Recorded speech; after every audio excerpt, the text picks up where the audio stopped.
Hi there YouTube, Gunchimp here, and welcome to a new series of mine on air. It's a series where I basically take a look at topics which don't really fit into a certain game playing category and give my opinions on them. Straight off the bat, you're going to be watching Medal of Honor Warfighter, which is kind of ironic, as you'll see later on. I'm playing Hotspot on Tongawan Jungle, so enjoy what's going on behind. It's not the best of gameplays, but you know, it's pretty average for me. And if you didn't know already, the topic of this conversation is EA and the future of EA, basically. For those of you who don't know, Medal of Honor Warfighter has been canned, been taken out of circulation, or rotation as they call it. And this basically means that there's not going to be any support for it. There's not going to be any more DLCs or camos or anything. And it's going to be a game that EA are now pretty much going to ignore, as if it was never created. That kind of pisses me off, as I actually was one of the few Muppets who were taken in by the advertising campaign and rushed out to get the limited edition. The only good thing with that, I suppose, is that I have access to the Battlefield 4 beta when it comes out. But yeah, it left a really sour taste in my mouth. I paid my money, I expected the support, and he decided that just because they weren't balancing the books, they were going to cancel it and forget about all the game players who've actually gone out and supported their game until now. But that's beside the point. What's happened is Medal of Honor is no more, and this is going to leave a big hole in the release schedule for EA. As you know, Battlefield 4 is around the corner, and on YouTube there's a lot of speculation about what that means. With Medal of Honor out of the way, people are betting that Battlefield Bad Company is going to become a standalone series. Or another theory is that Respawn Entertainment, that's the guys who basically were Infinity Ward, they got miffed with Activision. There was a big court case and they approached EA with an idea for a new game. Probably going to be a first person shooter, but again nobody knows, and it's probably going to be out in the next 1 to 2 years. But personally, you know, it's just EA. Their whole attitude is, you know, they're so jealous of everything that Activision has. And they'll do anything they can to get that kind of Call of Duty franchise for themselves. I mean, the thing is that they don't really seem to understand, or don't seem to want to accept, is that people play Battlefield because it isn't Call of Duty.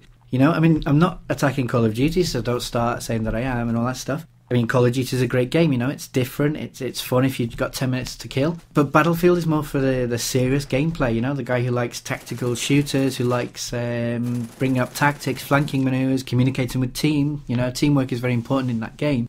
I mean, they are very different.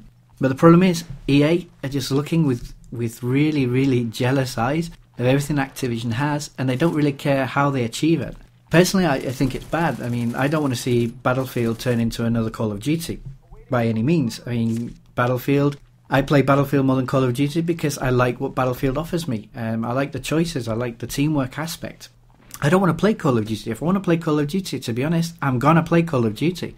You know, I'll put Activision's game in my Xbox. I'm not going to play a clone.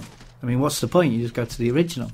And this got me to thinking, I mean, instead of the idea of bringing out Bad Company 1 year, then Battlefield, then Bad Company, then Battlefield like Call of Duty do, I think EA is going about this the wrong way. For me personally, it makes a lot more sense to explore the whole DLC aspect. And you think about it, Battlefield is not a bad game. I mean, okay, there's still a few bugs and a few flaws that they could patch. But the thing is, patching is a lot easier than actually developing a whole new game and releasing it every 1 to 2 years.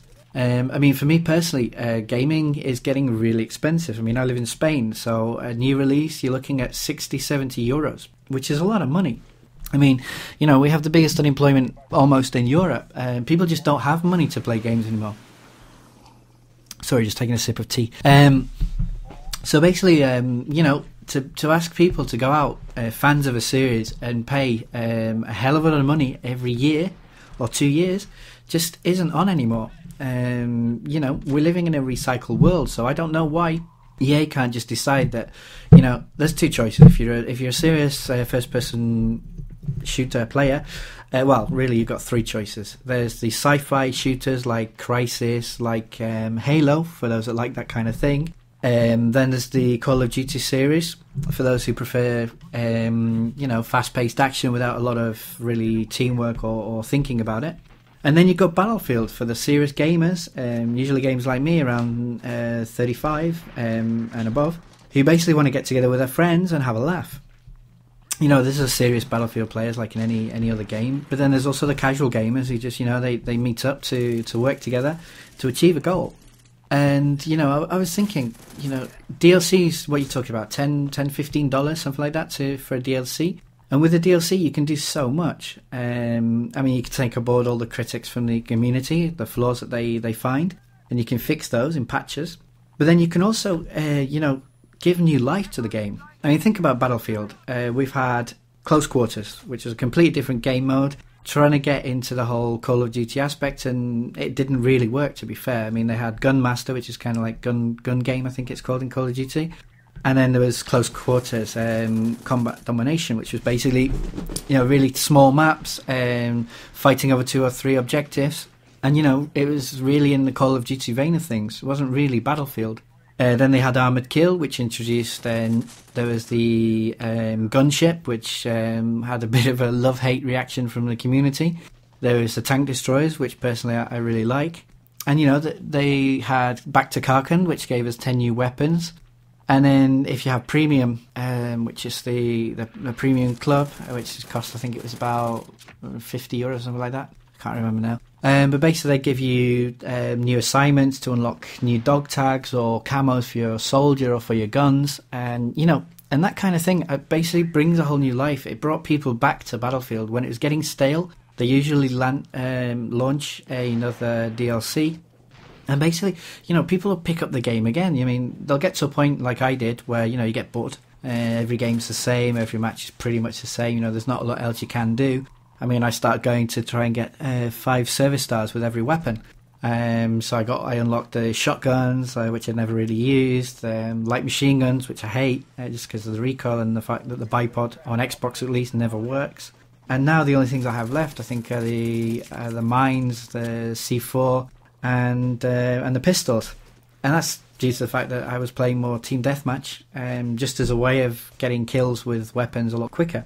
But yeah, like I say, I was getting bored, so I started to look at other games. I messed around with Call of Duty Black Ops. Yeah, I know, so you can put a dislike now if you want. But I'm a gamer. I'm not a fanboy. I'll try anything once, really. I played Crysis. I played Crysis 2. Messed around a little bit with Halo. And then every time a new DLC came back, I came back to Battlefield. And, I think this is what EA's missing. The fact that, instead of trying to release a new game every 2 years, with the expense that involves, why don't they take the game that they've got and just bolt onto it? The modding community, for example, kept Battlefield 2 alive so much longer.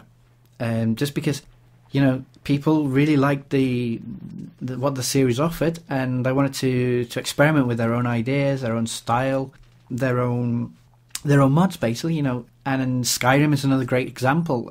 People go crazy. You can run around with lightsabers if you want to. I know this is only on the PC, but the idea that I'm trying to get across is that EA, instead of trying to release a whole brand new game every 2 years and then expect people to pay 60, 70, 80 euros, what they could do is schedule every 4 or 5 months a DLC drop.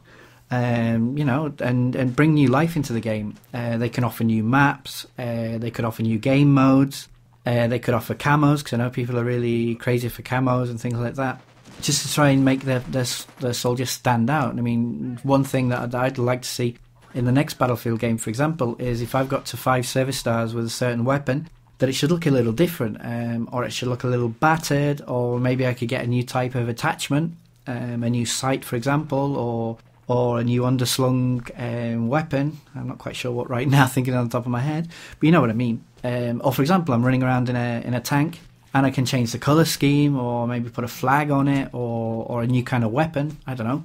But you get the idea. This kind of thing they could so easily do with DLCs without a lot of program work and a lot of messing around. And more importantly, for gamers like me who live in Spain, a lot less cost involved. Because basically what they're going to do, if they go around trying to make Battlefield Call of Duty, at the end of the day, they're just going to drive all the Battlefield fans to Call of Duty. Why are you going to go for a copy, to be fair? If you got the money for the copy of the original, well, you go for the original. So basically, it's coming up to 10 minutes now. I'm ranting on a lot. But hopefully, you kind of taken something from what I'm trying to say. My only hope is that EA realise that they're not Activision. They're never going to be Activision.